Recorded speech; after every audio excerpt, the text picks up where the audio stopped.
임씨는 고개를 갸웃해 보였다. 그 말은 믿을 수가 없군요. 소련에서는 오직 공산당 하나가 일당독재라지 않나요? 장차 조선도 그렇게 되는 건 아닌가요? 상해 시절 부녀 모임에서 여러 번 나왔던 질의응답이었다.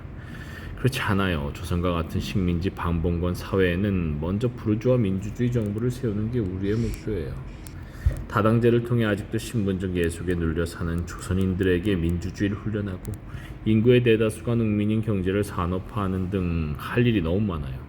소련과 같은 수준의 사회주의는 머나먼 이야기죠. 임씨는 엷은 웃음을 거두지 않은 채 김명씨를 빤히 바라보며 말했다. 시기가 언제냐 할 뻔 결국은 소련식 공산주의 국가를 만들자는 게 맞잖아요. 김명씨 씨, 여기 형무소를 봐요. 밥도 나오죠. 잠자리도 보장되죠. 옷도 나오고 아프면 치료도 해줘요. 비록 푼돈이지만 노역을 하면 돈도 벌어 간식도 살 수 있어요. 소련이 바로 이렇지 않나요? 기본적인 의식주와 의료비가 전부 무료이고 누구나 정부가 정해준 직장에서 일할 수 있다면서요. 담배까지 무료로 지급된다고 들었어요. 월급으로는 극장에 가거나 반찬을 사면 된다고 하더라고요. 그런데 왜들 그렇게 소련에서 도망쳐 나오려 하나요? 얼마나 소련을 싫어하는 이가 많기에 그렇게 수십만 명을 죽여야만 체제가 유지가 되는 건가요? 그건 마치 이 형무소에서 나가고 싶은 마음과 같지 않을까요? 빵보다 귀한 게 자유와 민주주의니까요. 언니가 소련의 진정한 모습을 보지 않아서 그래요. 저는 그곳에서 여러 해 공부를 하고 왔어요. 내가 수검된 사이 공산당 내부에 무슨 문제가 발생한 것 같은데 설사 그렇다 해도 사회주의 공화국에 대해 언니가 들은 이야기들은 많이 왜곡되어 있어요. 거짓 선전에 섞고 계신 것 같아요. 김명씨가 해줄 말은 그것밖에 없었다.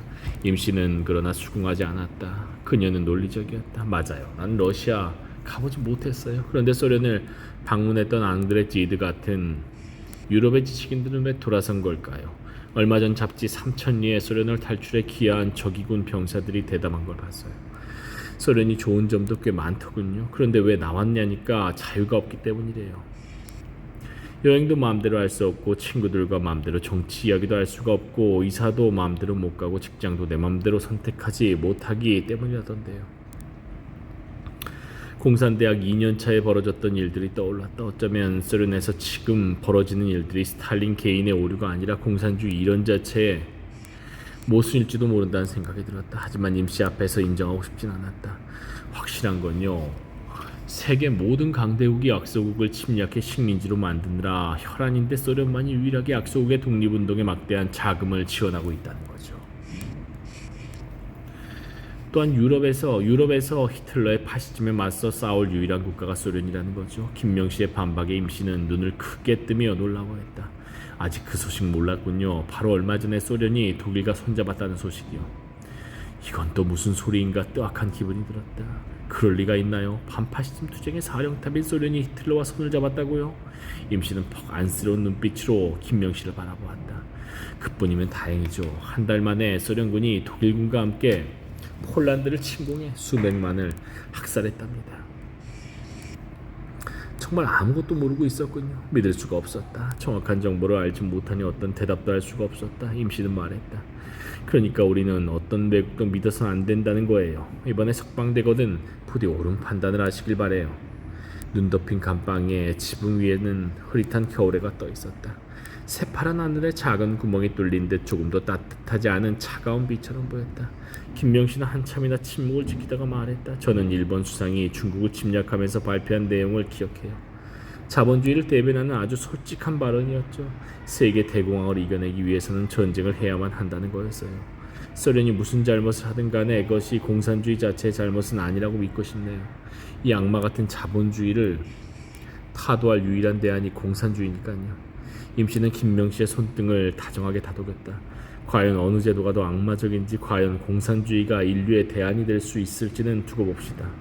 서로 토론하고 경쟁해서 우열을 가려보는 것, 그것이 진정한 민주주의 아닌가요? 임씨의 연기는 5년이나 남아있었다.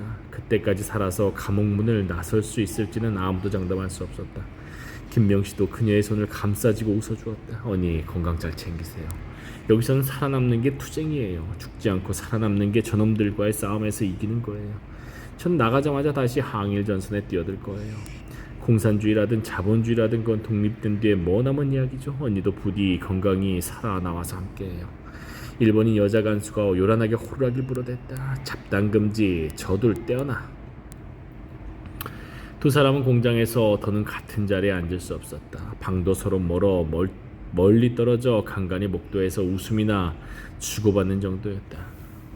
이야기를 나눌 수 있었다면 석방되자마자 중국으로 건너가 무장투쟁을 할 거라는 말까지 해주었을 테지만 그럴 기회가 없었다.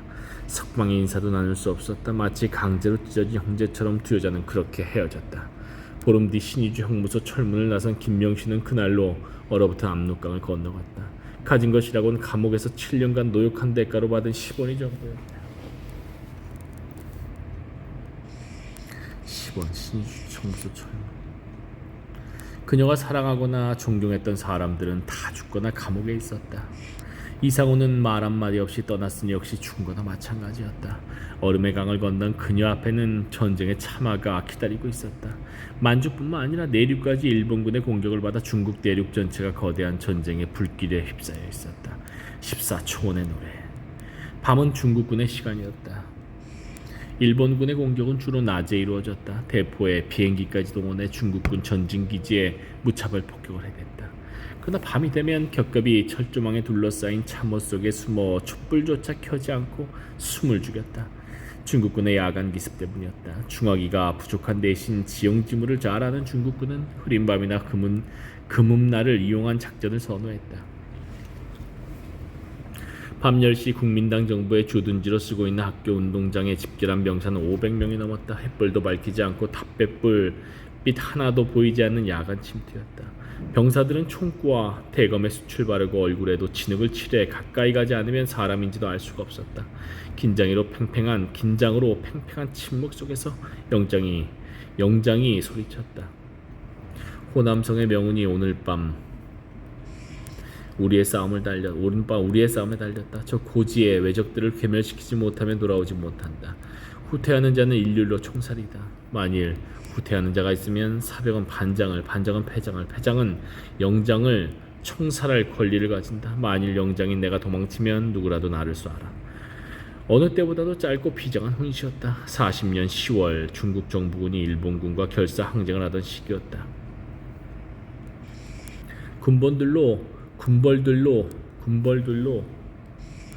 갈갈이 찢어졌던 중국군이 일본군의 본토 침략에 맞서 하나가 되어 있었다. 영장은 어둠 속에 병사들을 둘러보고는 소리쳤다. 결사대에 자원할 병사들은 내 앞에 서라. 대열이 술렁거리더니 병사들이 검은 물결처럼 앞으로 밀려나가며 사방에서 소리쳤다. 제가 가겠습니다. 저도 가겠습니다. 왼쪽 맨 끝에 따로 한 줄로 정렬해 있던 20여 명의 조선 의용대원들도 일제히 앞으로 내달았다. 김명시와 나란히 달리던 이화림이 외쳤다. 이러니 중국은 망하지 않아. 절대 망하지 않는다고. 중국이 일본을 쳐부셔야 조선도 살아나는 거야. 이날 전투에 참가한 500여 명의 병사 중 여성은 이화림과 김명시뿐이었다. 김명시보다 한 살 많은 이화림은 윤세주를 빼고는 조선 의용대원 중 제일 연장자였다.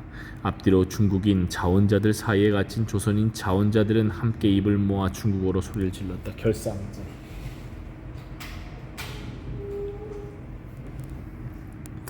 조선 의용대도 전원 결사항쟁에 자원합니다. 여자들의 목소리가 섞여 있어 귀에 들어온 모양이었다. 영장 옆에 서 있는 참모장이 소란이 가라앉기를 기다렸다가 말했다. 전성공작에 배치된 조선 의용대원은 결사대에 나올 수 없습니다. 왜 안 됩니까? 이하림이 중국어로 항의하자 참모장은 웃는 목소리로 말했다. 전성공작대는 대적 선전의 귀한 자원인이 보호하라는 상부의 특별 명령입니다. 더욱이 여성 전사들은 안 됩니다. 낮은 웃음소리가 일었다. 이번엔 김명시가 중국어로 따졌다. 여자는 왜 특별히 안 된다는 겁니까? 우리도 똑같이 싸울 수 있고 지금까지 그래왔습니다. 그건 상부의 명령이 아니라 우리 모두의 결정입니다. 두 여성 전사의 용기와 기백은 높이 사는 바입니다. 사방에서 박수가 터져 나왔다. 영장은 국민당 장교였지만 참모장은 중국 공산당 당원이었다. 37년 일본군의 중국 본토 침략에 맞서 체결된 제2차 국공합작으로 중국군 총사령부에 파견된 공산당 지도자 주은래의 지시를 따르는 사람이었다. 자, 여성 전사들의 뜻은 알았으니 제자리로 돌아가시오. 다른 사람들은 앞으로 제비뽑기로 결사대를 뽑겠다. 참모장은 연단 앞에 몰려든 병사들을 진정시키고 즉석에서 갈대를 베어 제비뽑기에 들어갔다. 선봉 결사대로 뽑힌 15명의 병사들은 참모장의 선창에 따라 선서문을 읽었다. 내가 적을 죽이지 않으면 적이 나를 죽일 것이다. 고지를 수복하지 않고서는 절대 돌아오지 않겠다. 철조망 절단기를 든 결사대가 앞장서고 본진 병사들은 조금 떨어져 어두운 밤길을 걷기 시작했다.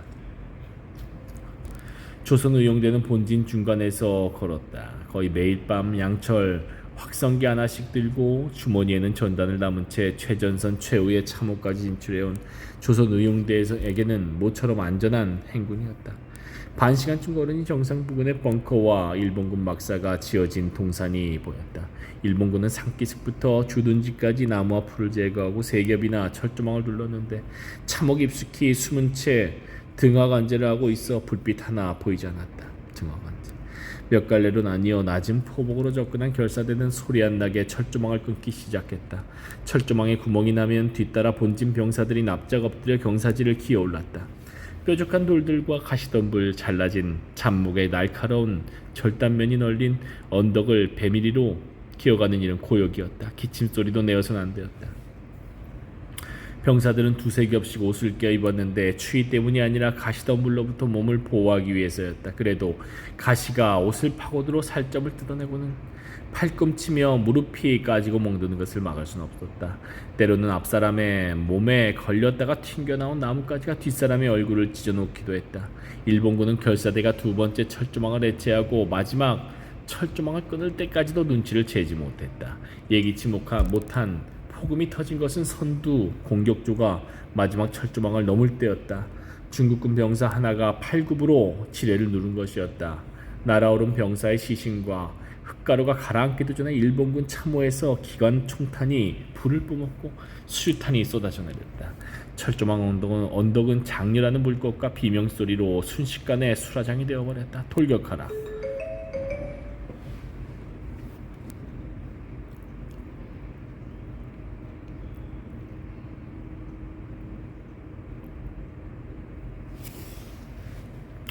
결사대는 일제히 일어나 수류탄을 던지며 달려 올라갔고 뒤따라 본진 병사들도 함성을 지르며 뛰기 시작했다. 사방에서 사상자를 내면서도 압도적인 숫자로 밀고 올라간 중국군은 나무와 천막으로 지어놓은 막사들을 순식간에 점령해버렸다. 곳곳에서 도망치던 일본군이 사살되거나 총검에 찔려 죽어 넘어갔다. 김명시와 조선 의용대가 일본군 막사를 지나 고지를 향해 올라가고 있을 때였다. 숲속에서 일본군 하나가 툭 튀어나오는 것이었다. 어딘가 숨었다가 중국군이 지나간 것으로 알고 달아나려던 참인 듯했다. 의용대와 마주친 일본군은 당황한 나머지 총을 버리지 못하고 쏘지도 못한 채 얼어붙었다. 타오르기 시작한 일본군 천막에서 나온 불빛에 앳된 얼굴이 언뜻 드러났다. 누군가 일본어로 소리쳤다. 손들어 항복해라. 어린 일본군은 그러나 총을 든 채 몸을 돌려 달아나려 했다. 의용대원들은 장총을 적발했다. 어린 일본.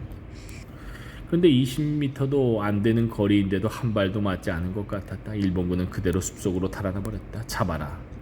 대원들이 숲속으로 뛰어들어 찾아보니 일본군은 큰 소나무 밑동에 무릎을 꿇고 머리를 박은 채 꼼짝 않고 있었다. 마치 사냥꾼에게 쫓기다가 눈 속에 머리를 박고 숨어있는 짐승 같았다. 손들어 총 버리고 일어나. 대원들이 총구를 겨눈 채 다가가며 일본어로 소리쳤으나 일본군은 꼼짝도 하지 않았다. 총구로 등을 쿡쿡 찔러도 마찬가지였다. 발로 어깨를 밀어보니 옆으로 그대로 쓰러졌다. 총을 맞고도 도망치다가 피를 너무 많이 흘려 죽은 것이었다. 살아남은 일본군들은 팔부 능선에 축성해 놓은 토치카로 도망쳐 숨어버렸다. 토치카에는 중기관총이 2종이나 걸려 있었다. 경기관총과 달리 둔중한 총성을 울리며 총알이 날아올 때마다 중국군은 맥없이 쓰러져 나갔다.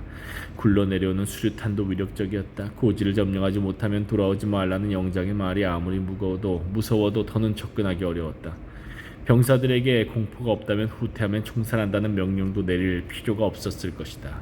일본군과 중국군은 서로 먼저 포기하기를 기다리며 총알을 주고받았다. 이제 조선 의용대의 시간이었다. 간간히 총탄과 수류탄이 오가는 가운데 하마라 불리는 선전선동이 시작되었다. 최대한 정중하고 유창한 일본어로 적군을 설득하는 작업이었다.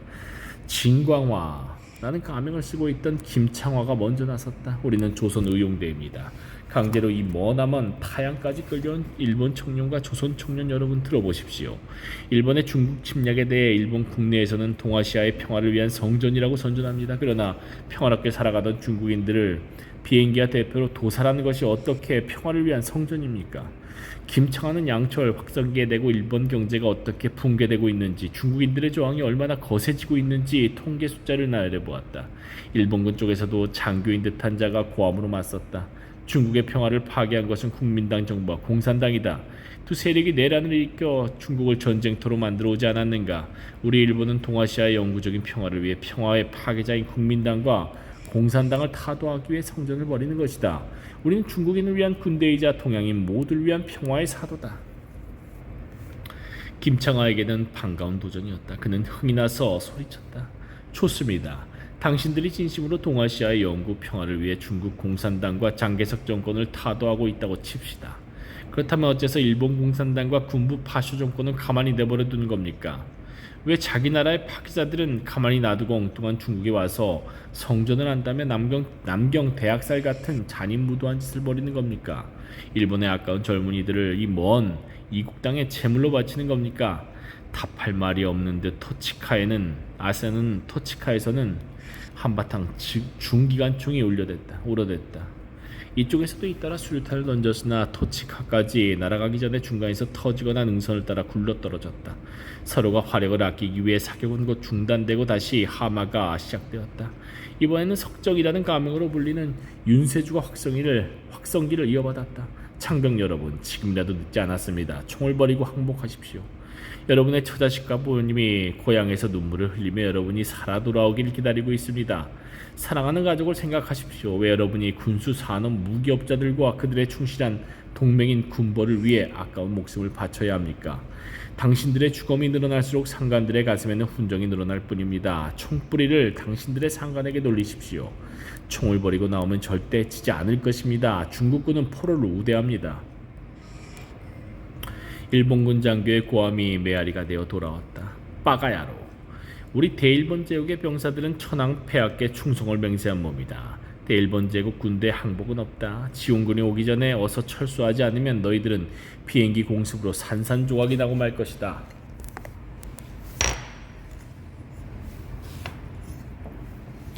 그의 말대로 날이 밝으면 일본군 비행기가 뜨고 야포 사격이 시작될 것이었다. 윤세주는 이번에는 경상도 억양이 담긴 조선어로 소리쳤다. 토치카 속에서 떨고 있을 불쌍한 조선 청년들을 들으십시오. 지금 즉시 총구를 당신들의 상관이 일본인들에게 돌리십시오. 가난하고 힘없는 조선 백성들을 죽음으로 몰아넣는 일본인 장교들을 쏘아 죽이고 조선 의행대로 넘어오십시오. 조선 민족의 품으로 돌아오십시오. 조선 의용대 하마에 감동되어 타령을 해오는 일본군 말단 사병은 종종 있었지만 직결 처형 고난을 가진 장교들이 감시하고 있는 토치카를 탈출할 사병을 기대할 순 없었다. 빠가. 일본군 장교의 욕설과 동시에 일본군 기관총 2대가 다시 불을 뿜어대기 시작했다. 김명시 바로 앞에 엎드려 있던 영장이 고함치며 외쳤다. 돌격. 우리 모두가 결사대다. 다 같이 돌격하라. 중국군은 일제히 일어나 앞으로 내달았다. 사방에서 픽픽 쓰러져 나가는 가운데 의용대원들도 수류탄을 뽑아들고 달려 올라가기 시작했다. 가파른 경사지로 오르느라 목에서 피냄새가 나고 온몸은 순식간에 땀에 절었다. 총탄이 잇따라 쉬쉬 소리를 내며 귓전을 스쳐갔다. 시신인지 부상자인지 알 수 없는 물컹한 육신들을 밟고 넘으며 얼마나 올라갔을까. 토치카 안에서 수류탄 터지는 소리와 함께 중기관총 소리가 뚝 끊겼다. 잇따라 몇 방의 수류탄이 토치카 안으로 날아가면서 전투는 종료되었다. 새벽 3시였다. 날이 밝을 무렵 일본군 비행기 편대가 날아와 수십 발의 폭탄을 떨구고 갔으나 자신들이 쳐놓은 철조망을 끊어주는 역할만 했을 뿐이었다. 미명 속에서 확인해보니 일본군 시신은 수십구나 되었다. 포로도 여러 명이었다. 중국군은 그보다 훨씬 많이 죽고 다쳤으나 밑에서 치고 올라가는 고지전이란 점에서 큰 승리였다. 일본군 사상자로부터 수관 소총과 권총이며 무기고에 있던 총탄은 수를 헤아릴 수 없었다. 10여 필의 말과 독일제 망원경, 카메라, 일본도까지 노획했다. 죽은 병사들의 주머니나 가방에서 나온 손목시계, 금반지, 만년필 같은 개인 소지품은 찾는 대로 각자가 챙겼다.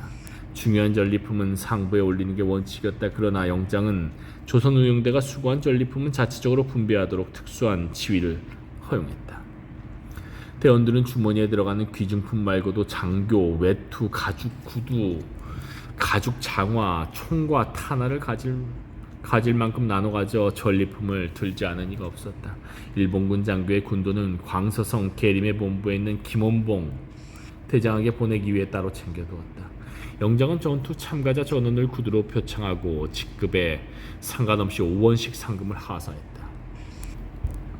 조선의용대도 똑같이 받았다. 참모장은 말 몇 필과 함께 적정이 담겨 있을지 모르는 일본군의 군인 수첩들을 모아서 조선의용대에 가져왔다.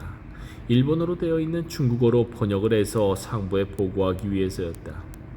일본어와 중국어, 러시아어까지 할 줄 아는 김명씨가 번역을 맡았다. 일본군 사병들의 개인 수첩에 적힌 기록들은 그들의 심리를 생생히 보여주었다.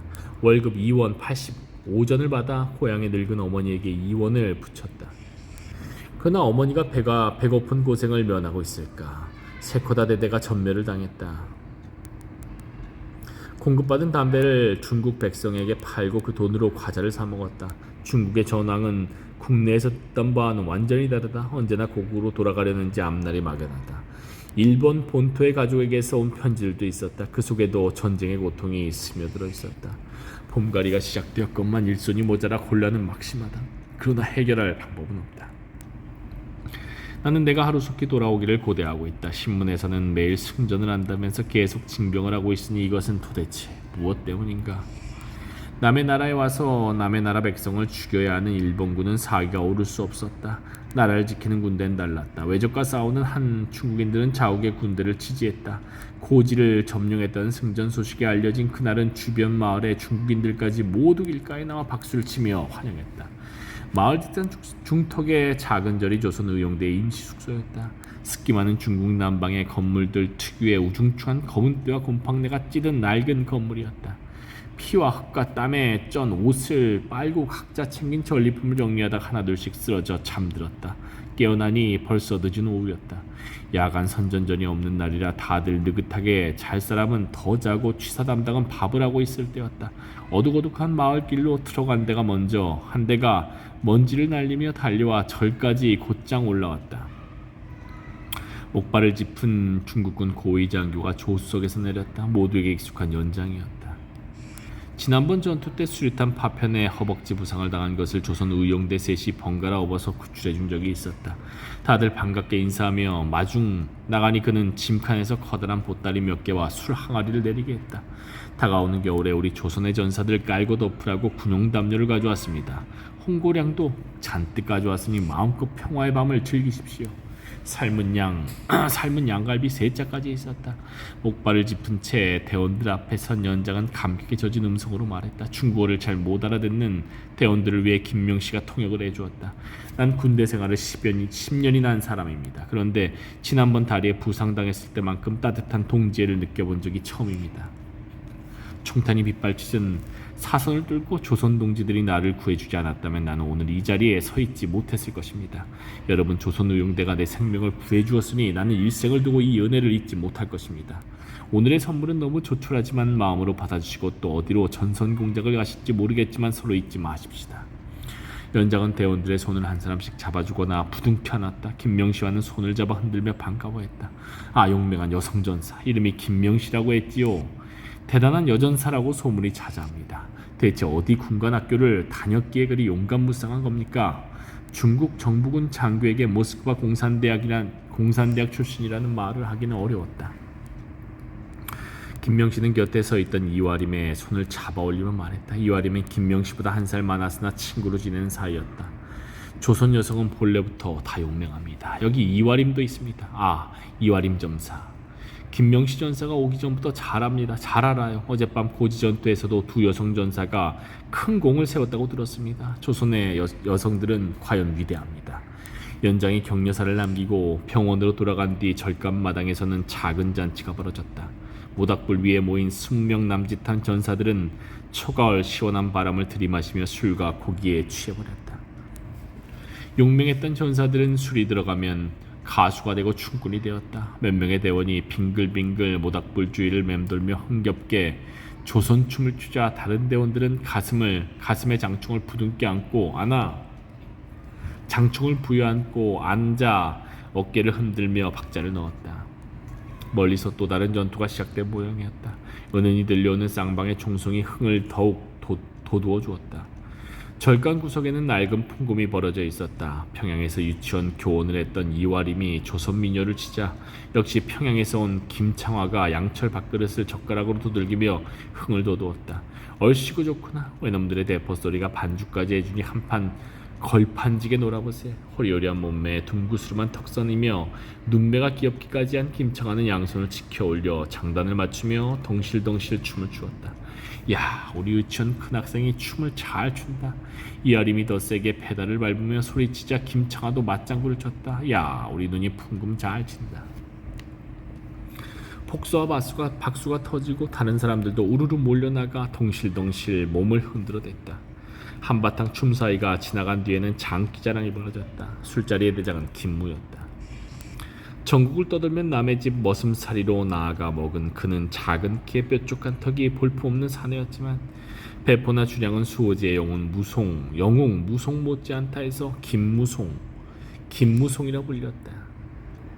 술에 취해 늘어놓은 만담이 일품이었다. 얼씨구 쉬고 들어간다 절씨구 쉬고 들어간다. 작년에 왔던 각설이 올해도 또 왔네. 각설이 타령으로 한바탕 웃음을 자아낸 김무가 자리에 앉으려 하자 사방에서 난리가 났다. 쥐똥 여럿이 외치는 소리에 알 수 없다는 듯 모닥불 앞에 나선 그는 벌써 수없이 우려먹은 이야기를 처음 하는 양 재미있게 늘어놓기 시작했다. 쥐똥에 참기름을 발라서 일본인 부자에게 보약이라고 팔아먹은 이야기였다. 다들 대사를 외울 만큼 반복해 들었음에도 숨이 끊어지도록 웃어댔다. 다음으로 등장한 이는 밀양사람 윤세주였다. 의열단부터 무장투쟁을 해온 왕고참 투사였음에도 아이처럼 순수하고 선해서 모두에게 사랑받는 사람이었다. 대원들은 무슨 어려움만 생기면 그를 찾아가 상의했다. 오락시간에는 어릿광대 못지않게 대원들을 즐겁게 해주었다. 조선에서 도피 생활을 할때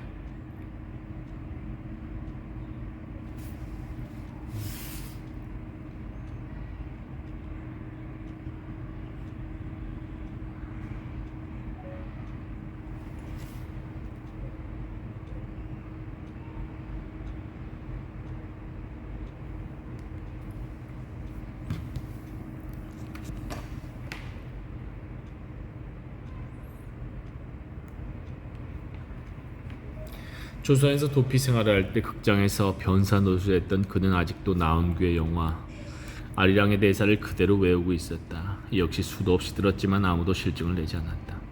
오늘도 영진은 오기호를 만나자 덤벼들었다. 마치 사나운 개처럼 오가를 만나기만 하면 달려드는 것이었다.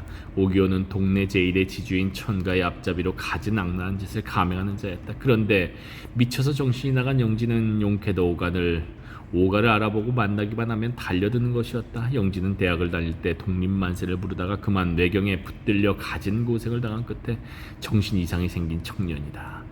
그러자 학교도 그만두고 고향에 돌아와 있게 되었다. 동네 사람들은 그런 영진에게 무한한 동정을 베풀었다. 영진에게 쫓기다 못해 오가는 마침내 천가의 집으로 도망쳐 들어갔다. 대원들은 기침도 참아가며 몰입했다. 대학생 영진이가 천신의 하인들에게 잡히는 장면이면 여동생이 천씨에게 강제로 시집을 가야 한다는 대목에서는 욕설과 탄식을 퍼붓다가 윤세주가 대본에 따라 아리랑을 부르자 모두들 눈물을 흘리며 낮게 따라 부르기 시작했다. 아리랑 아라리요. 아리랑 고개로 넘어간다. 아리랑 소리는 점점 흐느낌으로 변해버리고 다들 눈물을 닦고 코를 푸느라 제대로 따라 부를 수가 없게 되었다. 후렴이 끝난 뒤에도 한참 동안이나 침묵에서 깨어나지 못했다. 김명씨가 참지 못하고 일어났다. 동지들, 눈물을 거두고 제 노래를 들어보시겠어요? 김명씨가 애창곡인 초원의 노래를 시작하자 분위기는 일시에 반전되었다. 본명이 김일권인 문명철이 하모니카로 반주를 해주었다. 나는 듯이 광활하고 황렬한 초원을 지나네. 정열은 나의 마음 불태우고 준마는 질풍신라도 같이 광명한 머나먼 곳으로 달려가네.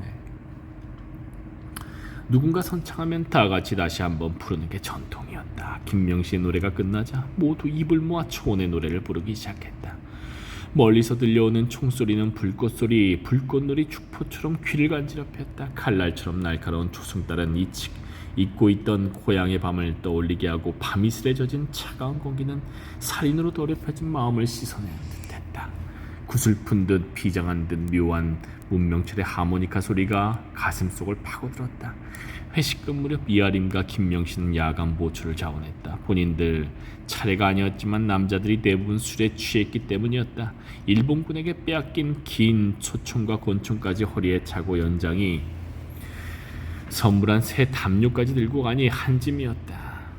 절과 마을 사이에 나직한 바위 절벽에 앉아 있으려니 들판을 가로질러 흐르는 개천 위로 흐르는 피어오르는 밤안개가 손에 잡힐 듯 밀려 올라왔다. 이하림은 주머니에 넣어온 땅콩을 한 줌 집어 건네며 혼잣말처럼 중얼거렸다. 이토록 아름다운 세상에 전쟁이 끊이질 않다니, 하긴 내가 일본말만 유창했어도 벌써 죽어서 이 멋진 풍경을 보지 못했겠지. 의용대에 자원한 사람들은 누구나 사연이 있었다. 이하림은 김명식가 조선으로 파견되기 전까지 여러 해를 상해에서 함께 지낸 사이였지만 그때는 서로 이름도 얼굴도 몰랐다. 본명이 이춘실인 그녀는 조선공산당 당원 출신이었음에도 임시정부 산하 한인 애국단에 소속되어 김구와 활동하고 있었기 때문이었다.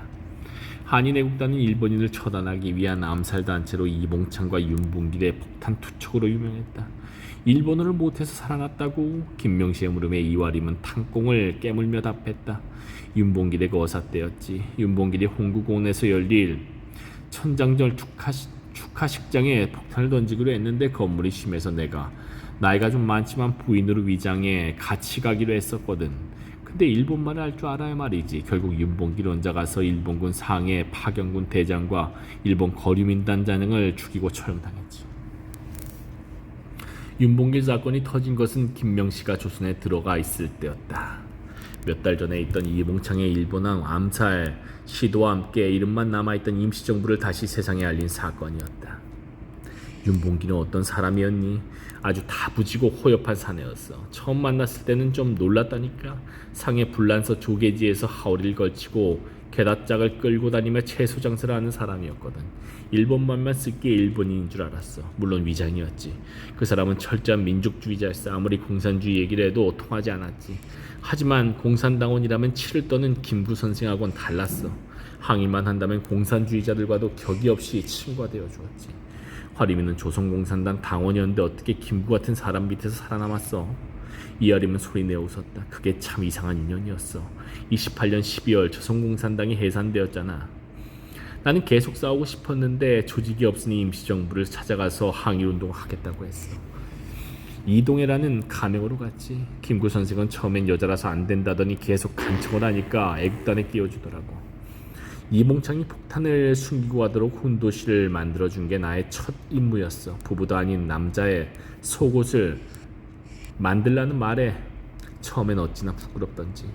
이하림은 이봉창에 대한 그리움을 절절히 묘사했다. 이봉창은 윤봉길하고는 또 달라. 사내 중에 사내였어. 얼굴은 적동색인데 짙은 눈썹 아래 두 눈은 전기가 펄펄 넘쳤지. 툭 튀어나온 광대뼈와 우뚝한 콧마루, 갸름하면서도 선이 굵은 얼굴 생김새가 잊히질 않아. 패기 있고 담찬 대장부였어. 아무튼 이봉창과 윤봉길이 의결을 성공시킨 덕분에 조선인에 대한 중국인들의 인식이 많이 바뀌었지. 명씨는 조선에서 감옥살이 하느라 몰랐겠지만 그 사건 이후 중국인들은 조선인을 보면 엄지손가락을 치켜 올리며 격려를 했지. 그 두 사람이 우리 조선의용대 140명 전원도 감당하지 못할 일을 해낸 거야. 김명씨는 궁금했다. 그런데 왜 애국단을 나와서 의용대로 온 거야? 명색이 사적 유물론을 배운 견결한 공산주의자인 내가 개인적인 테러 방식을 계속 지지할 수는 없었지. 애초에 애국단이란 게 우리 김원봉 대장이 만든 의열단을 모방한 건데 막상 김원봉 대장은 개인 테러의 한계를 느끼고 조선 의용대를 창설하잖아. 나도 김구 선생의 애국단 노선은 맞지 않다는 생각이 들었지. 무엇보다도 김구 선생의 반공주의에 염증이 났어. 누가 공산당원이라는 게 밝혀지면 소련이 보낸 첩자라며 쥐도 새도 모르게 죽여버린다는 소문도 있었지. 김명씨는 눈을 치켜뜨며 놀랐다. 실제로 공산당원을 다 죽였어? 내 눈으로 본 건 아니지만 상해에선 다들 아는 이야기인 걸 뭐. 김구 선생하고 둘이서 일본 경찰의 밀정이라는 사람을 죽인 적은 있지. 내게는 저 살인이었어. 끔찍한 기억이야. 노인네가 얼마나 힘이 장사인지 그 사람의 목을 조이고 다리로 몸통을 찍어 눌러 죽이더라고. 난 버둥대는 다리를 누르기만 했지만 정말 무서웠어. 김명씨는 놀라움에 벌린 입을 다물지 못했다. 그런 양반이 너를 공산당 구역에 가게 놔주던가?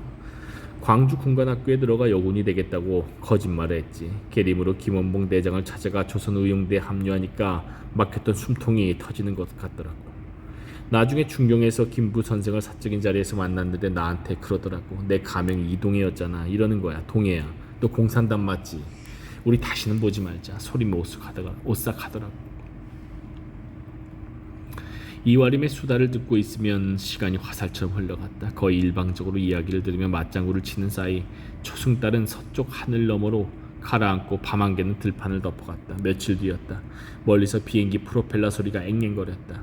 매일 반복되는 전선 공작으로 지쳐 다들 절간 바닥에서 쓰러져 잠을 자고 있던 한낮이었다. 비상종 소리가 그치기도 전에 비행기는 마을 상공에 날아와 폭탄을 떨어뜨렸다.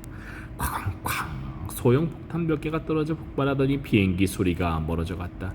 흔한 일이라 의용대원들은 폭탄이 터지거나 말거나 계속 누워있었다. 적정을 살피러 나갔던 대원들이 돌아오며 하품을 했다. 소경 같은 놈들. 눈이 멀어가지고 아무데나 폭탄을 던지고 가버리는 건 불 끌어갈 일도 없어. 그는 절간 바닥에 요 대신 깔린 콩깍지 위에 누우며 투덜댔다. 이놈의 강낭콩 껍질은 삶아 먹으면 먹었지 깔고 눕지는 못하겠네. 등판이 따가워 죽겠어. 조집이나 볏집만 돼도 좋겠구만. 이럴 때면 꼭 이와림이 나섰다. 불평등 말어. 지금도 조선의 형무소에서 피투성이가 되어 고문받고 있을 동지들을 생각하면 어디 그런 엄살이 나와? 7년이나 곡살이를 하고 나오자마자 전선으로 달려온 김명씨 동지한테 좀 배워. 아이고 여성전사들 무서워 엄살도 못 피우겠네. 싱거운 농담을 주고받을 때였다. 말발굽 소리가 나더니 보초를 서던 대원이 들어와서 김명씨 찾았다. 선잠에서 깨어 일어나 보니 나가보니 낯선 젊은이가 기다리고 있었다. 김명씨 여사님 아니십니까? 마산태상에 배화여고를 다녔다고 하시던데요. 맞는데 왜 그러시지요? 혹시 무종장군님을 아십니까? 함경도 경성태생에 중앙고보를 다닌 분입니다만. 뜨악했다. 죽은 지 벌써 10년이 넘은 사람의 이름을 듣다니 기분이 이상했다. 김무정씨요? 잘 알지요. 상해 폭동을 주도한 후에 국민당 군대에 희생되지 않았습니까? 청년은 환히 웃으며 김명씨에게 힘차게 격려를 붙였다. 반갑습니다. 무종장군께서 여사님을 모셔오라고 저를 보냈습니다. 김무정씨가 살아있단 말인가요? 그녀가 놀라는 모습에 청년은 소리까지 내며 웃었다. 물론입니다. 지금 팔록은 총사령부 포병대장으로 맹활약하고 계십니다. 나이를 먹을수록 주변에 죽음으로 이별하는 사람이 늘어났다. 그러나 죽었다가 살아 돌아온 사람은 처음이었다.